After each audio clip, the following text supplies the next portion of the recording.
I'll call the meeting to order and ask our clerk to call roll. Bartlett. Here. Hirsch. Here. Kittleson. Here.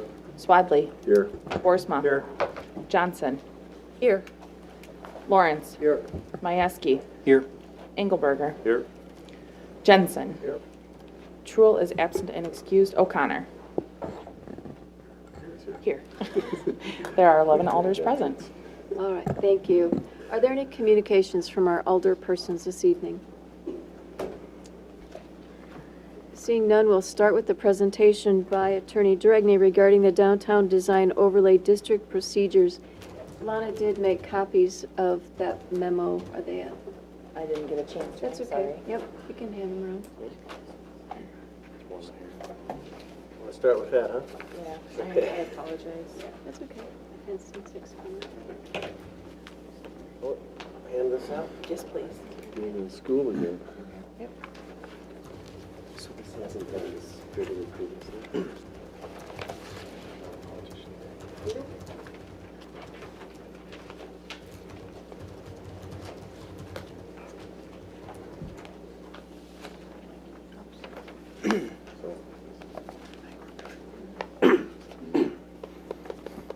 Everyone ready? This is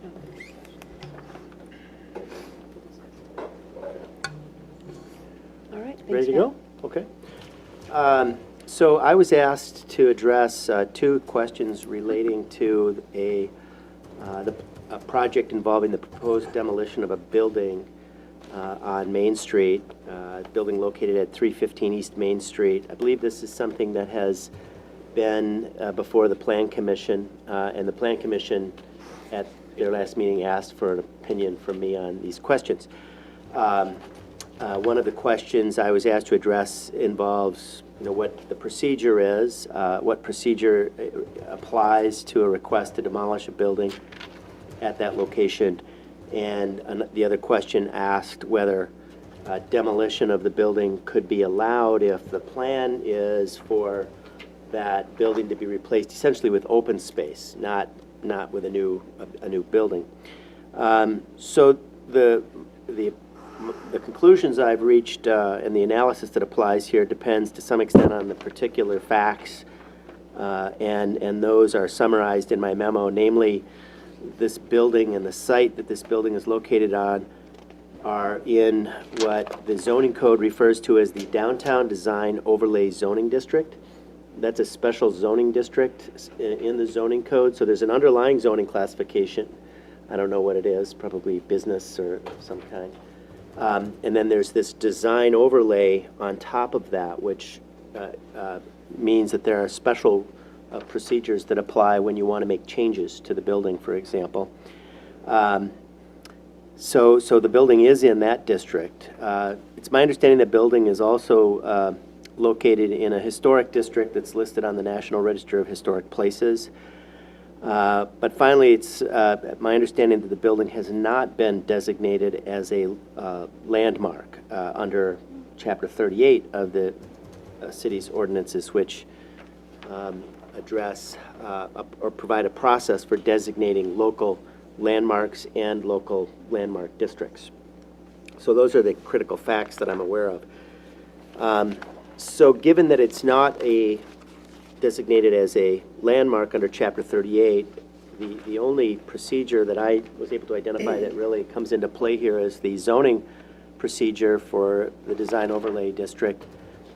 In the memo, I've identified the key elements of the zoning code that address this question. First, if you are proposing to demolish a building in that district, the level of review that's required is called project review, which is the most extensive review that can occur when you're doing something with a building in that district. If you're doing something like just repainting a building with the same color paint or something like that, there's a much lower level of review that applies. But demolishing the building requires project review. Next, the code says that in the context of project review, the Plan Commission serves as the final discretionary review body on aesthetics and site design. That's what it says. Next, and it says that project review proposals are to follow the procedures for conditional use permits. And then finally, there's an appendix to your zoning code which identifies or outlines the procedure for project review. And based on that outline, the Plan Commission makes the final decision on project review. What made answering this question difficult is that the procedure for conditional use permits, under that procedure, the Plan Commission serves as a body that makes a recommendation to the Common Council, and the Common Council makes the final decision. But we have a language in the zoning code that says that with project review in this district, the Plan Commission serves as the final discretionary review body.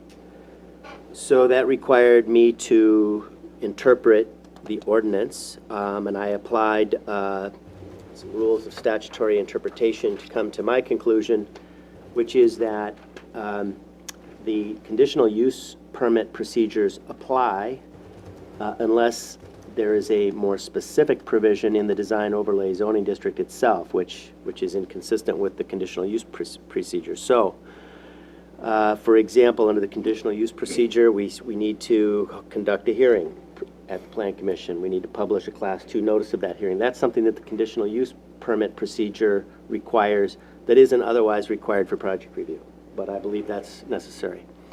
But with respect to who makes the final decision on whether the building may be demolished or not, I think the plain language of the code says that's a Plan Commission decision. So that's how I ultimately have, that's the conclusion I've come to in terms of harmonizing these almost apparently inconsistent provisions. So that's the first question. The second question, which is, may the Plan Commission authorize the demolition of a building in the downtown design overlay district if the plan is to replace that building with open space rather than another building? I believe that the zoning code gives the Planning Commission the responsibility and the authority to decide whether to approve that or not. It does not, there's nothing that I could identify in the code that requires or prohibits demolishing a building in that district and converting the space to open space. The Plan Commission, in making that decision, is required to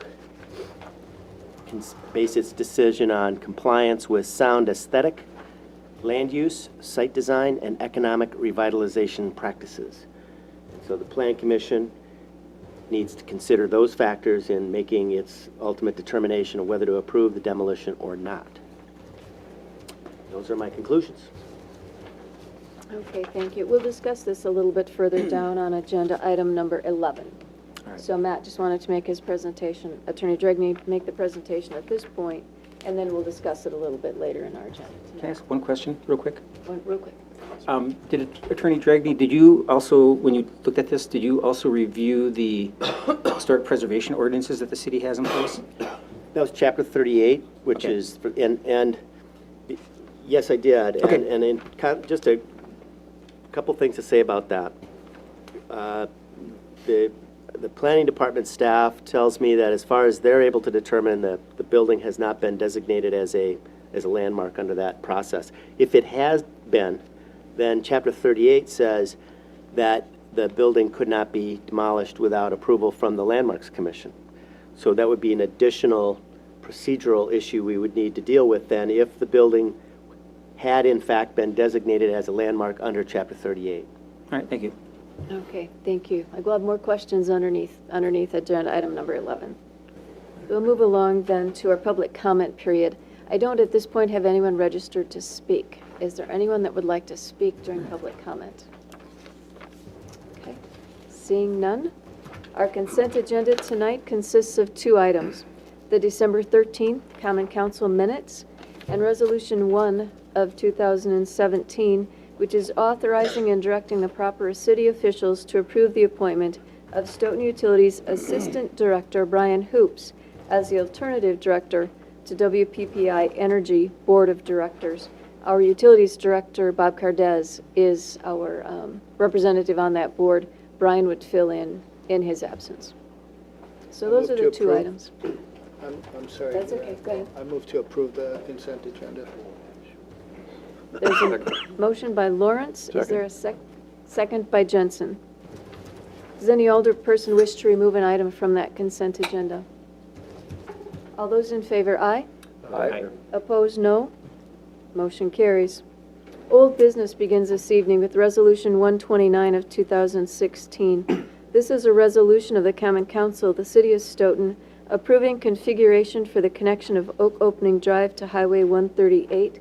This discussion comes from Committee of the Whole. Council President Swadley. Thank you, Your Honor. The Committee of the Whole met, and we have a recommendation, and the recommendation would be to approve the configuration for the connection of Oak Opening Drive to Highway 138. So I would so move. All right, is there a second? Second. Motion by Swadley, a second by O'Connor. Discussion. Alderperson Swadley. Council President Swadley. yeah, I think- Sorry about that. That's okay. I think most of the council members were in attendance to that meeting. We had presentations, we had lots of questions. This still would have to get approval from the DOT.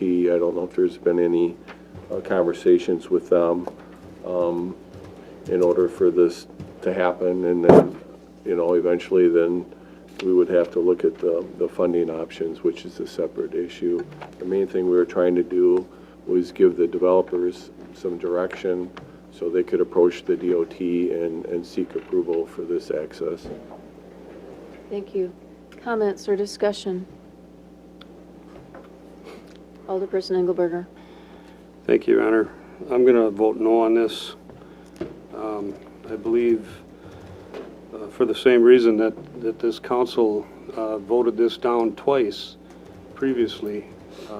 It's putting the cart before the horse, and we don't know if the state is going to approve this or not at this point. And I think until we do know that the state's going to approve, we shouldn't be approving this. Thank you. Further comments? Alderperson Hirsch. Thank you. I thought the way, what we're actually voting on is, it gives the developer the ability to go to the state and ask for approval. So it's not the cart before the horse. This is the cart. And so I think we as a council requested a number of things of this developer.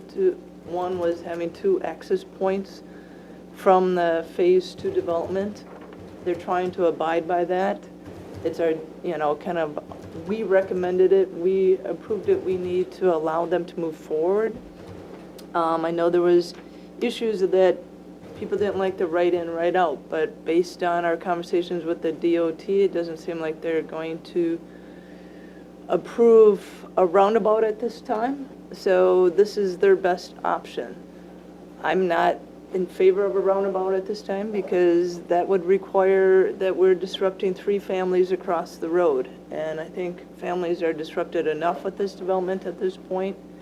And until they're willing to sell, I think it's really not, good practice to try to take people's land away from them for a roundabout. So I will approve this. Thank you. Further comments? Alderperson Kittleson. Yeah, I would have to agree that I would vote no on this. When we had discussions and we were talking, the people that were proposing this had never addressed anybody that lives in the area. I think it would have been to our best interest if they would have connected with the people that they're kind of talking about that will be closed off from the right in, right out, and kind of brought some information back to us on that. So for that reason, I just can't support this idea. Okay, thank you. Alderperson Boersma. Thank you, Your Honor. I'm going to vote yes on this proposal. I think it gives us at least a little bit of flexibility if we want further development on the south side of the road at some point. At least it gives us the right in, right out. If we didn't do that, I think, the chances of having any further development in the future would be minimized by not having any access whatsoever. So I'm going to vote positive on this. Thank you. Further comments? Alderperson Swadley. Thank you, Your Honor.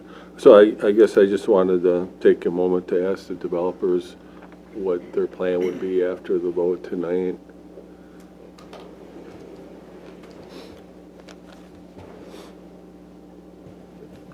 Well, if you approve it again, we've been in touch with DOT trying to set up a meeting. The person that is in charge of the Access Committee has been on vacation until yesterday, but she's available to set some time, so we check in with Rodney on Mr. Swaley, your availability and the mayor's, and we'll have that meeting set up probably within 2 weeks here. Since the last meeting, because we did the favorable vote from the committee of the whole, we've also tried to make contact with the 3 owners on the south side of the road, as well as an additional one on the north side. And we've been in contact with 2 of them and are kind of waiting to hear back from the other 2. So we're moving on that issue too. Okay, and just to follow up, so the one property you would need for the driveway access relocation, have you been in contact with that family? Well, I mean, we were under contract for over 6 months, or for 6 months, and they understand our position, and the house is still available. So, Okay. you know, if things work out right, we'll get back under contract. Okay, thanks for coming out tonight. Sure, Thank you. no problem. Alderperson Kittleson. Yeah. What have the neighbors said? Have they been in favor of this, or have they been? Well, opposed to this? we presented it as the developer to the north. There's some, we're talking about an intersection there, and we'd like to discuss that with them and let them know what's going on. And the 2 that responded are willing to have us meet with them, and if we can get all of them together one time, we will, and if not, we'll do it individually with each owner. And that was explained to them, it's right in, right out only, though? We told them we were going to explain all the options to them, because right now we're, that was one option until we meet with the DOT again. I think it's premature to limit ourselves to anything, but definitely we'll indicate where we're at and what the future might hold. Okay. Well, yeah. But I'm a little bit confused then, if you're gonna throw different options to them, and we're sending one option back to you as right in, right out, wouldn't that be the option you Well, tell them? what the DOT said is that they will approve a full intersection there, but at this point in time, they only wanted to allow the construction of the right in, right out northbound. So that's part of the conversation. Part of our discussion with the DOT is to look at other potential changes that are out there, that perhaps we can get a full intersection out there if the DOT comes around to that thinking, so that we have 2 traffic lanes and 2 bypass lanes out there, and perhaps extending the tapers of those bypass lanes to incorporate those driveways that are there. Can we get DOT comfortable with that? So we understand there's issues, with the right in, right out, with a curb there, with some access to those driveways on the south, and that's not the best condition either, so we'll see where it goes. Yeah, thank you. Thank you. Okay, seeing no further comments or questions, we'll vote by roll call. Hirsch. Aye. Excuse me. Kittleson. No. Swadley. Aye. Boersma. Aye. Johnson. No. Lawrence. Aye. Mieski. No. Engelberger. No. Jensen. Aye. O'Connor. Aye.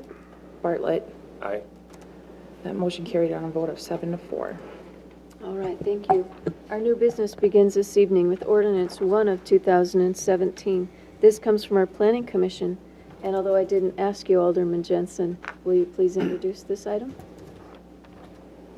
I know, sorry. Thank you, Your Honor. Ordinance, this is first reading, Ordinance 1, 2017, approving the amended specific implementation plan for Quick Trip, 1359 U.S. Highway 51, Kettle Park West, Lot 6, Stoughton, Wisconsin. And the Planning Commission recommended 6-0, and like I said, first reading. That's correct. Sure, Planning Director Shield, if you could give us a brief overview, Yeah, I know please. this is a first reading, but the folks are here if there's questions, and it might be worth just introducing the changes that are being proposed on the site plan for the Quick Trip site. So as you take action on you, or if you have questions, you could field those tonight as well. The existing facility, or the original facility, this is the building on the site. They had an area that they hope to change the northern portion of the building.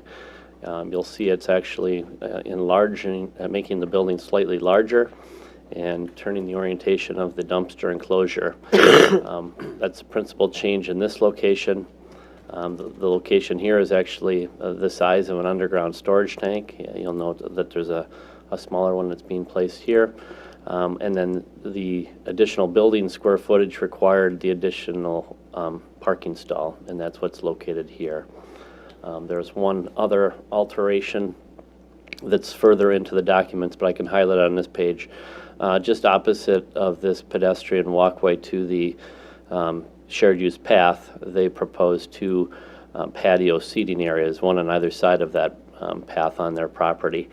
And those are depicted on a plan farther into the packet that could be revealed as well. But those are the changes that they're seeking as part of the project before they plan to undertake construction starting in March. Thank you. Well, we have the developers here tonight. Are there any questions? It'll be back in a couple of weeks. Council President Swadley. Thank you. I have a couple questions. The first one, will the changes, I think you mentioned that it increased the square footage. So the question would be is, will it increase or how much will it increase the value of the property? And I don't know if you don't have that tonight, maybe somebody can bring that back at the next meeting. And then the other question would be is, you mentioned one additional parking space that was needed. Were there any other exceptions that were either added or deleted with the reconfiguration? No. All the changes are depicted on the plan, so there weren't additional changes to the plan that granted or removed exceptions. Okay, thank you. Alderperson Boersma. Rodney, are there any environmental issues? The stormwater management plan and erosion control plan would be submitted as consistent with our ordinances. I'm not familiar with any other environmental issues. I'm talking about the revisions. No, I don't, no. All right. A smaller underground storage tank, maybe that's a positive, but they're certainly installed in a manner to protect the environment. Okay, thank you. All right, that'll be back in 2 weeks for further discussion and a vote at that time. Resolution 2 of 2017 also comes from our Planning Commission. Alderperson Your Honor. Jensen. Planning Commission presents R2 2017 resolution by the City of Stoughton Common Council approving a certified survey map to split property located at 1600 Williams Drive, City of Stoughton. Planning Commission approves 6-0, and I'd so move. Thank you. There's a motion by Jensen. Is there a second? Second. Second by O'Connor. Alderperson Jensen. Yes, this is the NAFTA property. Splitting that so that we have the Lot 2 for, open for sale to whomever. All the information's in your packet. I don't know, Rodney, you have anything to add? He has a picture right behind you. Yeah, Lot 1's really the lot that's being created as part of the NAFA transaction that's been already executed by the city. Lot 1 is. Outlot 1 is a regional stormwater management location. Lot 2 that was referenced allows for further division or separation in the event that we have other users that would like to locate in that area. You'll note that there is a dedication along the north property line for the future extension of a public roadway that would connect from Progress Lane to Williams Drive. Okay, thank you. Comments or questions? Okay, all those in favor, aye? Aye. Opposed, no? No. That motion carries with one no vote.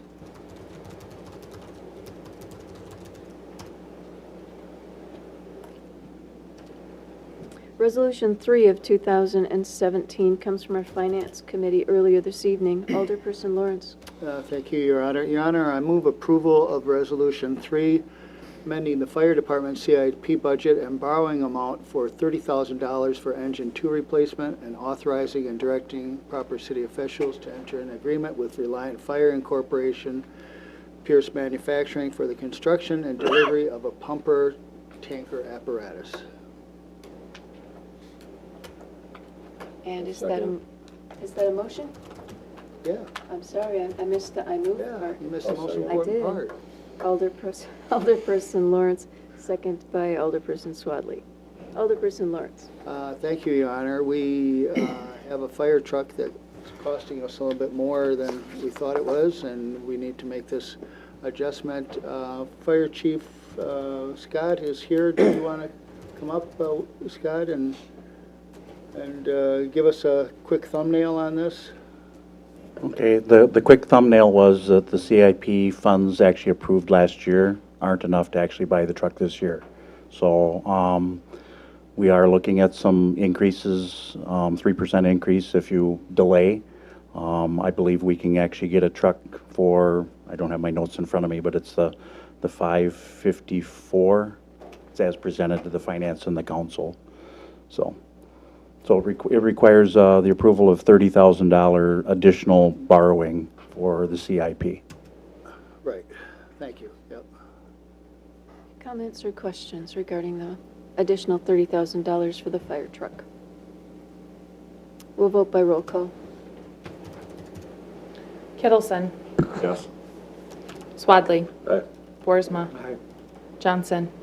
Aye. Lawrence. Aye. Majewski. Aye. Engelberger. Aye.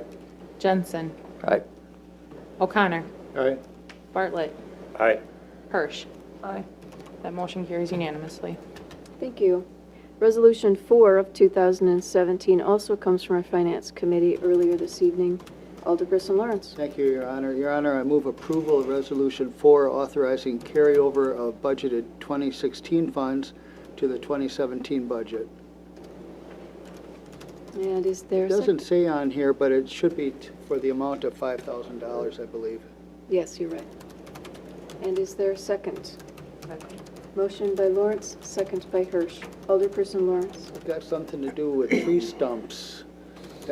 Anna, can you fill us in on that a little bit? Yes, that's okay. So this is a carryover of 2016 budgeted funds to fulfill a contract that the Streets Department has, or the Public Works Department has, rather, to follow up on urban forestry, stump removal, and tree removal. Yes. Alderperson Boersma. Just have a question of for Matt, if that's okay. Do you think it would be wise for us to amend this resolution to include the actual amount of $5,000?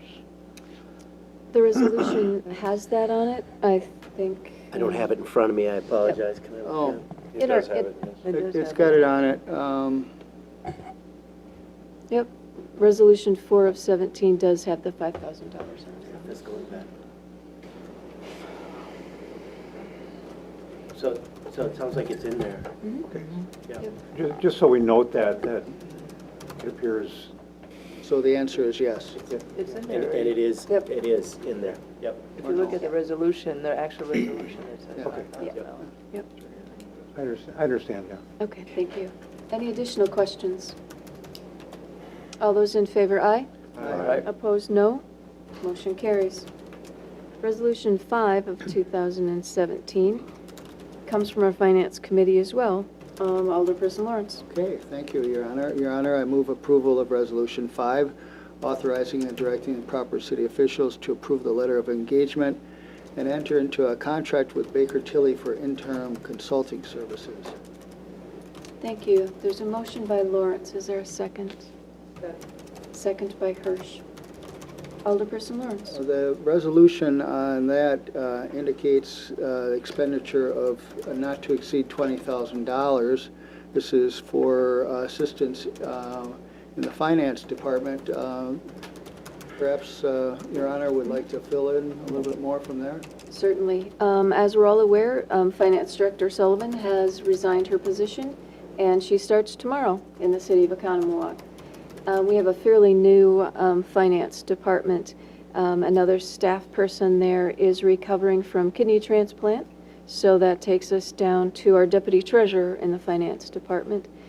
Baker Tilly currently works with the city of Stoughton as our auditor. They do provide consulting services. The gentleman that would be providing this service for us, Dave Ferris, was the finance director for the village of Wanakee for the last 16 years.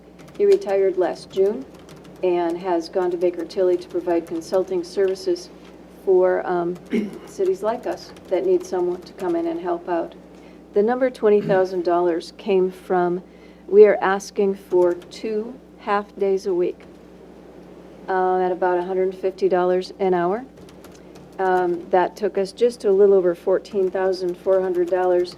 And then if there was an incidental time that we'd need him to come in, if we would need him to come to a finance committee meeting, which is why we've asked for a not to exceed number of $20,000. We'll also be receiving assistance from Joe Murray with Springstead to help with our borrowing that's coming up in April. Michaela from Springstead will continue to help us out with all of our TIF projects. Gary Becker, our consultant for the RDA, will continue to help us out with the RDA. This will be support for our finance department, some assistance in getting ready for an audit that's coming up soon with Baker Tilly, as well as overall financial needs that we may have. Questions or comments? Alderperson Engelberger. Thank you, Your Honor. I guess I don't have a problem with doing this. The question I would have would be to the attorney. If Baker Tilly, if we hire Baker Tilly to do consulting services for us, and they also do our audits at the end of the year, isn't that a conflict of interest? Conflict of interest? That's an interesting question. I don't know the answer, but I think they should know the answer. They should know whether or not they can have one of their employees serve in this capacity and simultaneously provide a legally acceptable audit. So I do know the answer. I do know the answer, if I may. We addressed that quite extensively with Baker and Tilly. Dave Ferris does not do the auditing for them. He works for them in a different division, which is the Consulting Services Division. So you're exactly right, Alderperson Engelberger. There will be certain things that he cannot do for the city of Stoughton because he's associated with Baker Tilly, but there is still a majority of things that we will need that he can help us with. And the contract is very explicit at the definition between the two. So you're exactly right. So they're saying it's not going to be a conflict? No, Okay, not as long as... That would be my only concern Yep. about it. Yep, thank you. Alderperson Boersma. Thank you, Your Honor. And I note that personnel is not included in this, this resolution at least, but we did discuss that in personnel just to come up with some ideas about it. And I think we were at least positively inclined for this as an interim measure, not a long-term measure necessarily, but because I think we need to hire somebody at some point in the future. But in an interim measure, I think this was kind of our best plan. Thank you. Further comments or questions? Otherwise, we'll vote by roll call. Bartlett. Aye. Hirsch. Aye. Kittleson. Aye. Swadley. Aye. Boersma. Aye. Johnson. Aye. Lawrence. Aye. Majewski. Aye. Engelberger. Aye. Jensen. Aye. O'Connor. Aye. That motion carries unanimously. All right, thank you. Agenda item 11, discussion regarding the regulating the demolition of structures in the city, including whether existing ordinances are appropriate. This item was placed on our agenda at the request of Alderperson Engelberger. Alderperson Engelberger will let Thank you you, Your begin. Honor. The reason I asked for this to come before the council is for us to see if it's necessary to have one of our committees take a look at possible changes to the procedure because we're talking about a historic building. I don't, I guess one of my questions is with the Plan Commission, and under the current procedure, and I'd like to ask Rodney to kind of go over our procedure a little bit after this, but as far as the Plan Commission making a final decision on demolition of a historic building, my problem with that is the Plan Commission is not a body of all elected officials. And so we would have a body that's making decisions on our historic nature that is not elected. Now, some of the members are elected on the Plan Commission, but all Plan Commissioners are appointed. And it's not all elected officials that represent the people in this community. So that's what I want to do is I'd like to hear how the procedure from Rodney of how we do this, and I'd like to have the council consider whether the procedure should possibly go to the committee to be possibly altered in some fashion. And I would think the Landmarks Commission would be the proper committee to go back to take a look at this. And I guess I would have some other questions after Rodney does this for the attorney on his presentation earlier. And also, I would really like to ask that the council hear from Peggy, our chair of the Landmarks Commission, just a brief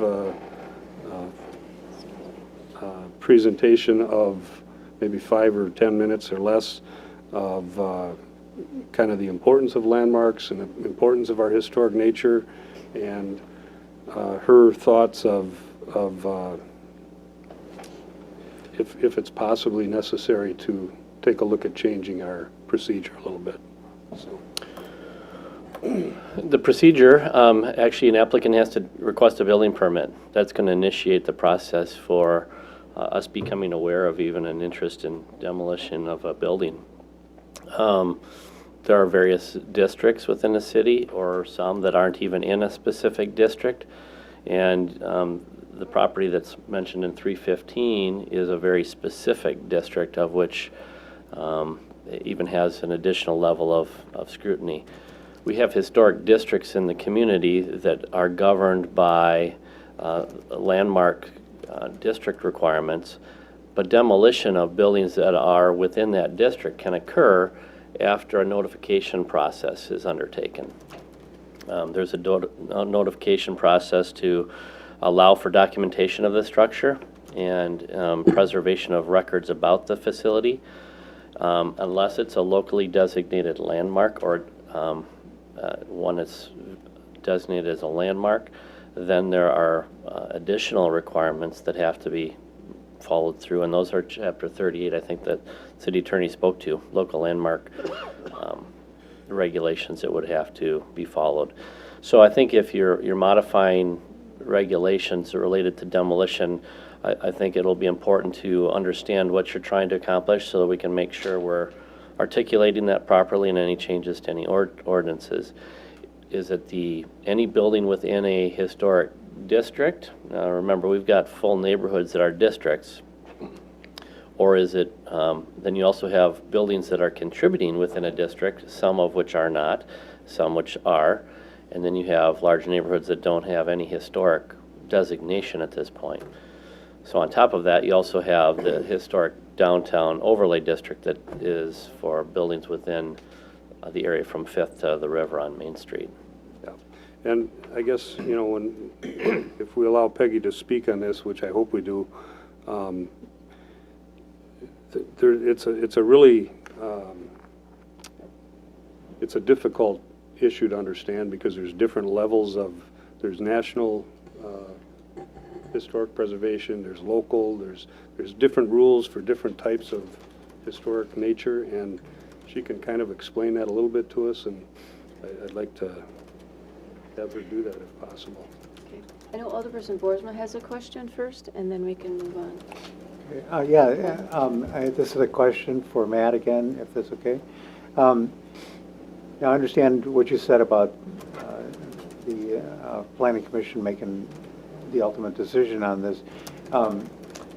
If the planning commission, because this is a sensitive issue, if the planning commission would say, we would like not to make that decision, we'd like to defer to having the whole city council make that decision, would that be proper? No, Why not? because that would be contrary to the city's regulations, adopted ordinances. Well, if I could, Okay, there are others first, and then we can come back. Michael, Alderperson Lawrence, this way Well, first. actually, I'd like to hear what Mike has to say. well, just, just on Matt's point there, it's our ordinances that are calling out that the plan commission makes the final decision, right? Isn't that what you just said? Correct. So if we change the ordinance where the council makes the final decision, then the council makes the final decision. Is that possible or not? Yes, you could, but I think what you need to recognize a couple of things. If the council were to delegate to itself or designate itself as the body that has to make the final decision, it couldn't give itself purely discretionary authority to decide that as a policy matter. It would have to establish standards to guide the council's exercise of discretion in deciding whether to allow it or not. So the question is, who is going to apply? So first of all, if you're going to change the ordinance, you'd need standards. There are standards that guide the plan commission now. They're in there.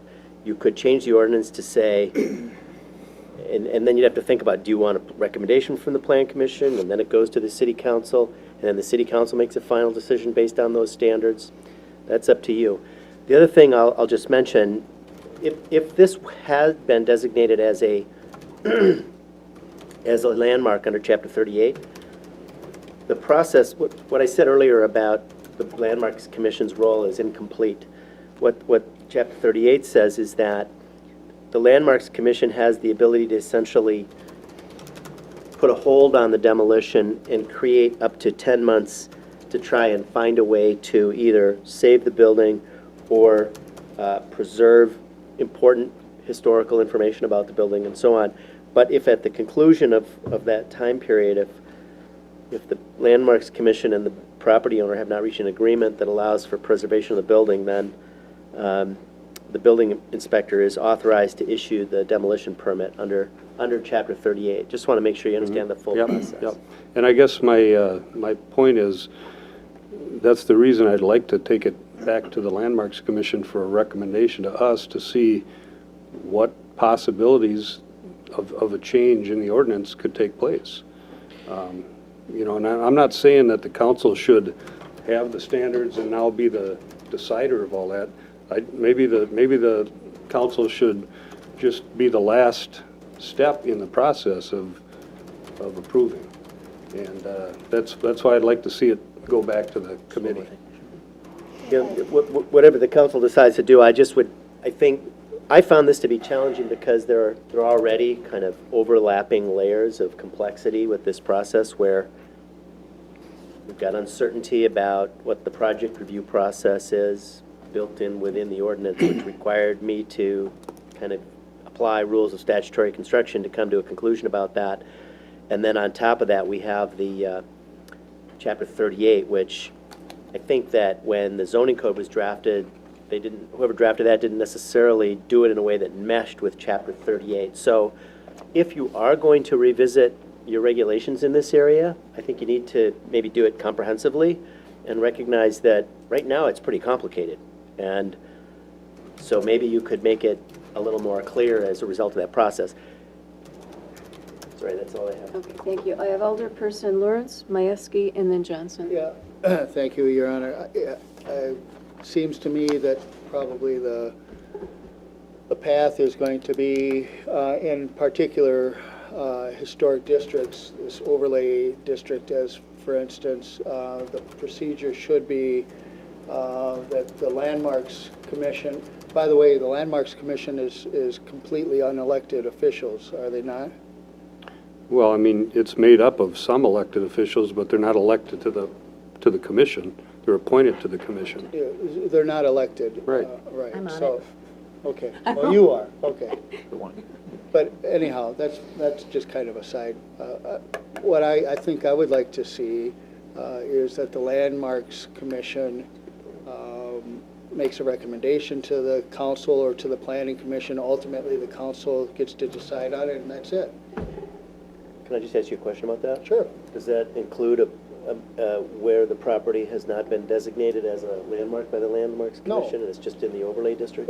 In particular, whatever designated districts we determine are appropriate for that would be how it would lay out, yes. Okay, Alderperson Mayeski. Okay, I was at the Planning Commission meeting, and a couple things struck me. First, Planning Commission, they do the work that they do. However, none of them are experts in historic structures and/or preservation. One thing that distressed me was one of the commissioners, his statement, and how he viewed property in the city and believing that owners could do whatever they wanted to with property when in fact they cannot. They are guided by ordinances and zoning. That being said, I think I have a solution to this. I want to make a motion to amend the demolition process. Any structure seeking a demolition permit within a historic district shall be reviewed for Chapter 30 compliance and approved by the City of Stoughton Historic Commission before demolition is allowed, and shall supersede zoning ordinances procedures as applies to the Planning Commission. Historic Commission or Landmarks? Landmarks, excuse me. Did you mean 38? 38, that's what I said. Oh, I heard 30. I'm Sorry. My ears aren't working. Sorry, is this a proposed ordinance? Yes. Or however that would be to override what Planning Commission does right now in historic districts. I think there would that kind of change would need to be done by ordinance, and of course, we don't have that on the agenda tonight, and you have a process for ordinances to have 2 separate readings and so on, so Then talk about whether you want to move forward with that process now, but you And can't then- actually finalize it tonight. I would like to move forward with that process, and in the meantime, I would like us to be able to table any demolition in historic districts until such ordinance is approved. Are you suggesting that be forwarded to the Planning Commission, Tom, or to? I don't think the Planning Commission, it should not be Planning Commission. It should be Landmarks Commission. It should be a standing committee, I would think, that should formulate the ordinance and then bring it back. And so that might be Community Affairs Council policy. I would think that would be I don't think that's the right one either. I don't know what the right one is, but Yeah. that doesn't seem like I'm going the to right- second the motion. Yeah. Yeah, well, it should be formulated at I would think, a standing committee level. Okay, Lana is asking for the wording to the motion. Do you want? Thank you. If you can read it. Good luck. All right, Alderperson Johnson and then Hirsch. Hi. I went to the Wisconsin Historical Preservation Conference up in the Dells, and I went to a conference, and I think you guys probably have been here longer, will know more about the topic. It was Main Street. Was that right, Peggy? Okay.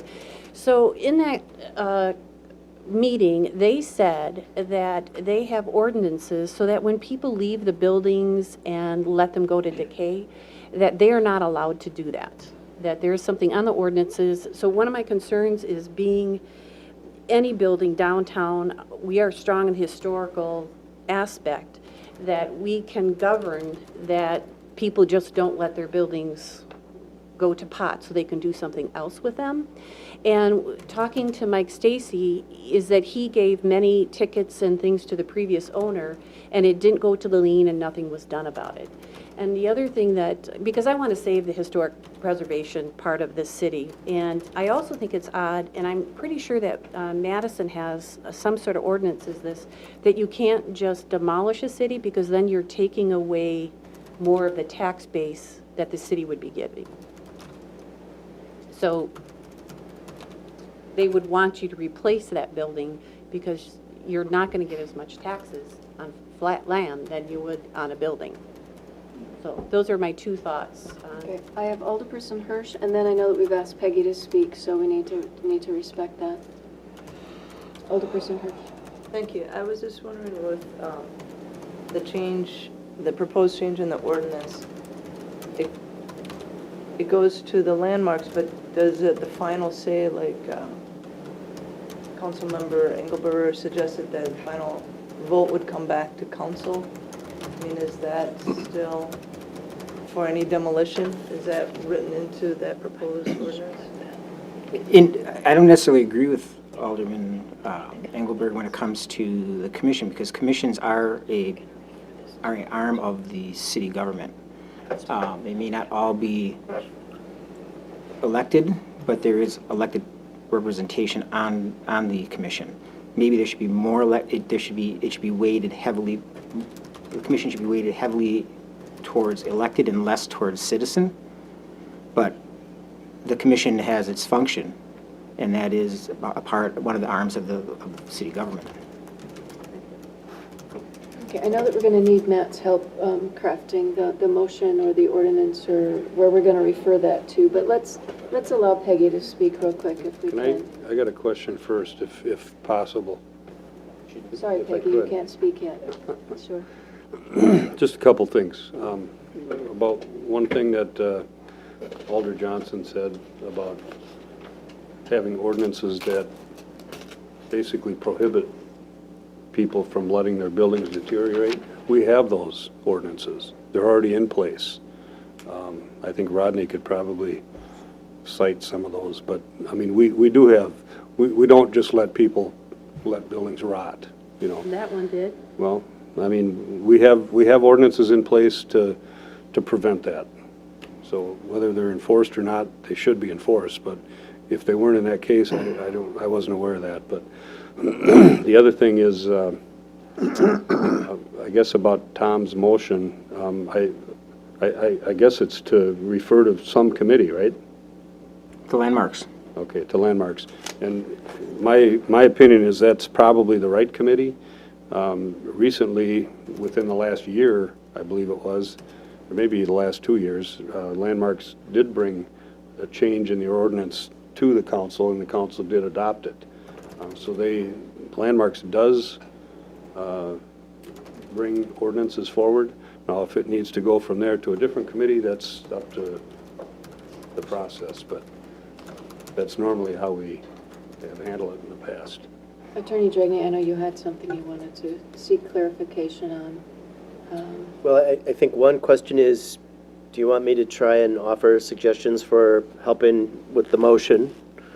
And then, if I can do that, and then I have a couple other suggestions. So I think what Alderperson Majewski is trying to achieve here is he would like the council to refer to the Historic Preservation Commission, or the Landmarks Commission, I'm sorry, I'm getting the name wrong. To refer to that commission, the task of developing a recommended ordinance to revise the city's current ordinances in a way that would require a recommendation from the Landmarks Commission before a structure in a historic district may be demolished, and to require that their recommendation be made to the Common Council, which would then make the final decision. Is that generally what you're interested in? Mm-hmm. And so I think Alderperson Majewski is looking for a referral to that commission to develop that type of ordinance. So let me stop and let the city clerk get that. And then when you're done, I don't know if there's been a second. There's also a moratorium on any demolition until such ordinance is developed. Okay, so let's take these things one at a time. We're getting into some extraordinarily complex issues here, which is something I'm going to say in a minute. There was a second, I think Engelberger said. So there's a second on the first one. Do you have that, Lana? I want to make sure I have it exactly too, so. So let me just suggest that whoever ends up working on this, I mean, I know just from the time I spent last week looking at your existing ordinances, that this is a tall order, to kind of to make these kinds of changes and to do it in a way that's going to be both internally consistent within your ordinances and lawful and workable. So it's a tall order. And I think whoever is going to be working on this is going to need help from legal counsel. This is not easy stuff to be doing. The language is critical, and we're also dealing with issues that involve property rights, which will implicate constitutional questions, including procedural and substantive due process and equal protection issues. So this is big. These are complicated questions to be addressing. So on the second question, which is the moratorium, which we don't have a motion on yet, I think there are two questions that I'm not prepared to answer tonight. One is, does the council have the authority to establish a moratorium on that would, at this, I assume the purpose of the moratorium would be to prevent anyone from applying for and prevent the continuing processing of existing applications for demolition of buildings in the downtown design overlay zoning district. I think that's the intent of the moratorium. I don't know if we have that authority. We have to be careful with the exercise of that kind of power. I know there are cases that address where we do and don't have that kind of authority. I'm not sure if we do. Even if we had the authority to do that with respect to, for some limited time during which we are intending to modify our ordinances, I'm not sure how that would apply to an existing application. We would have to look at the status of that existing application and whether that applicant has a right to have its application processed under the ordinances that were in effect when the application was submitted. I don't know that we can adopt an a moratorium after the application is already pending and stop that process. Now, maybe we can, maybe we can't, but I want you to be aware that there are some issues there. You may want to look into those before you pull the trigger on that. So do you have the first motion? No, I do not. Okay. Do you want me to help you some more? Okay. Please. So can we have Peggy come up, or? Sure. Yeah, why don't you do that while we figure this out? Okay. Come on down. I started. Can I just say one thing before she comes up, already and she said can one come thing, up, Michael, but so now- just one other thing, Yeah, that's if I two could. things. All right, fine. What I'd like to just get people to understand here is the historic nature of this city is a tall order, like, what the attorney was talking about. And, I think this is something that we really need to think about is how, we need to think about whether we want to basically get rid of some of our historic nature or not. So with that, I'd like to hear from the Landmarks Chair.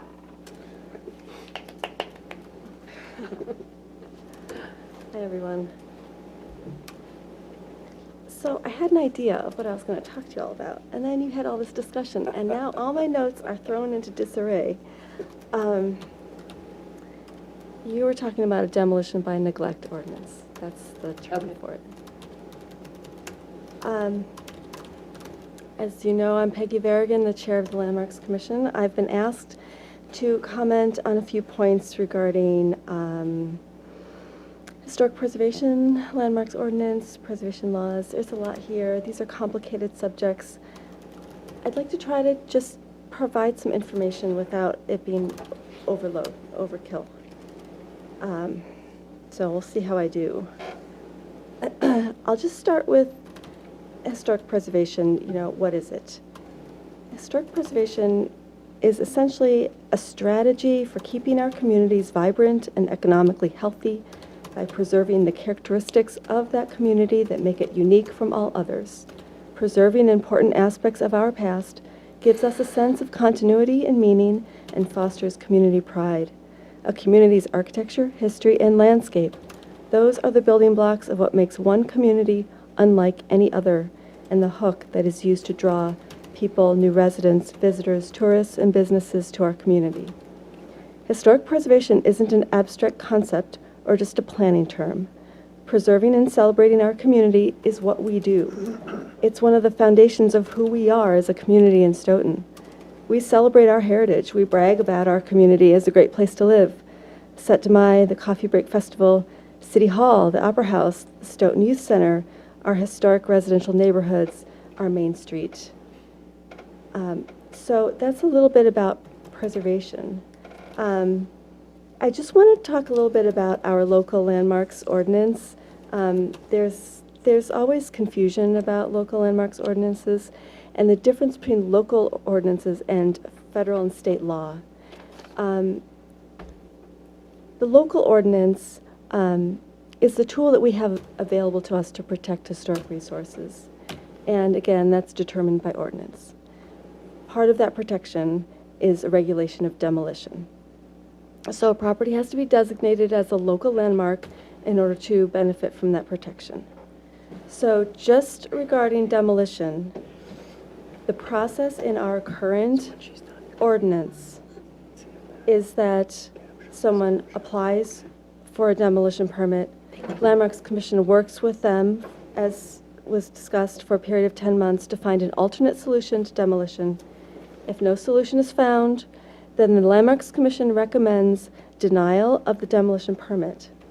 From that point forward, the appeal of the denial of the demolition permit shall go to City Council pursuant to Chapter 2, Article 5, and Wisconsin statutes. So the Landmarks Commission does not have final decision over demolition of local landmarks. Final decision sits with you, City Council. You're saying that's under existing law? That's correct. Okay, Our and- existing ordinance, For local Section landmarks. 38-37, regulation of demolition.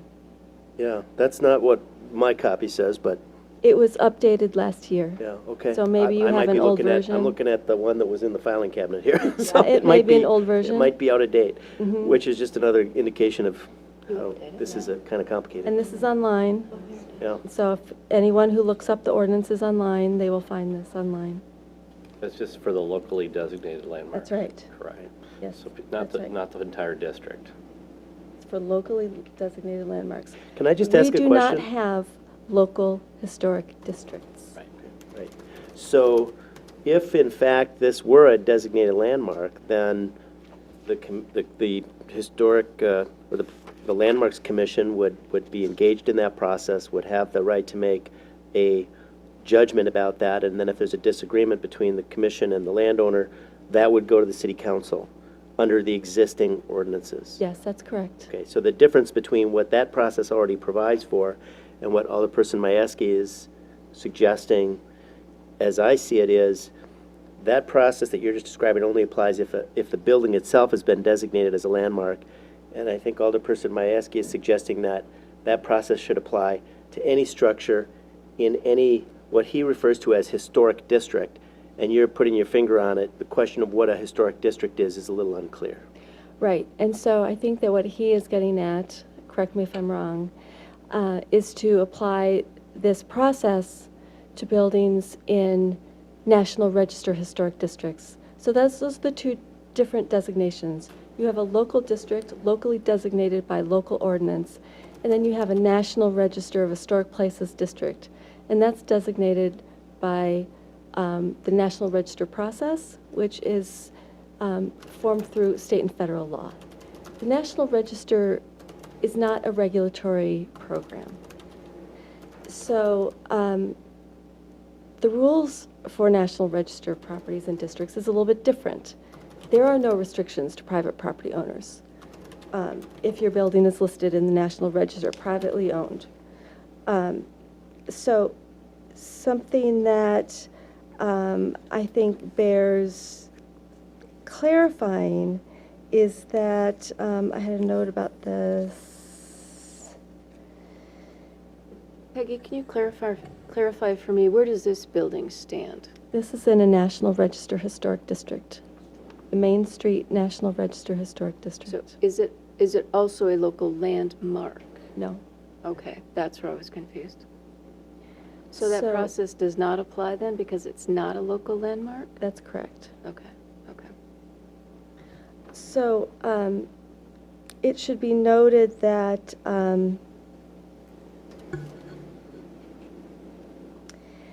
the Wisconsin Historical Society signing off on this demolition of, or any demolition of a National Register building, this is not a value judgment by the SHPO, the State Historic Preservation Office. This is a function of the National Register program. The program is not regulatory. Therefore, the State Historic Preservation Office can't stop demolition. So again, just because they signed off on a demolition is not a value judgment. They're not saying that building's not historic or that it's not important to the district. What they are doing is following the laws that regulate the National Register program. It's not a regulatory program.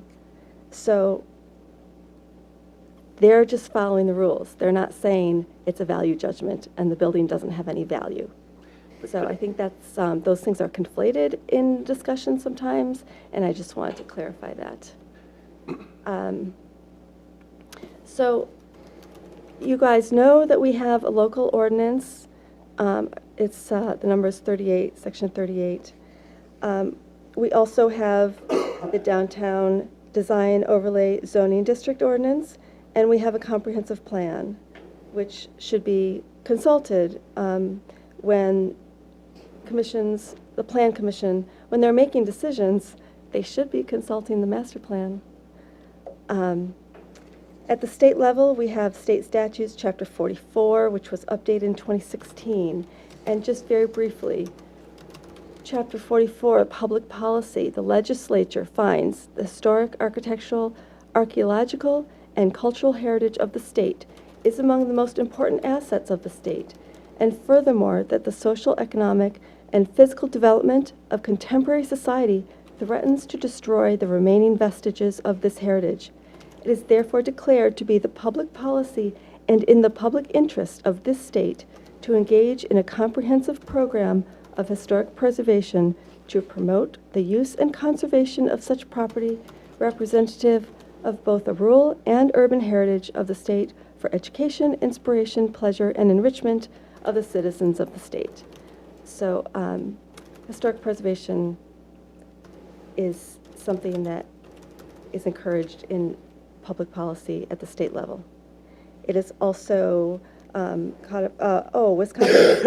Wisconsin Act 9, signed into law October 27th, 1999, mandates by state law that historic preservation and cultural resource planning is integrated into the larger comprehensive planning process.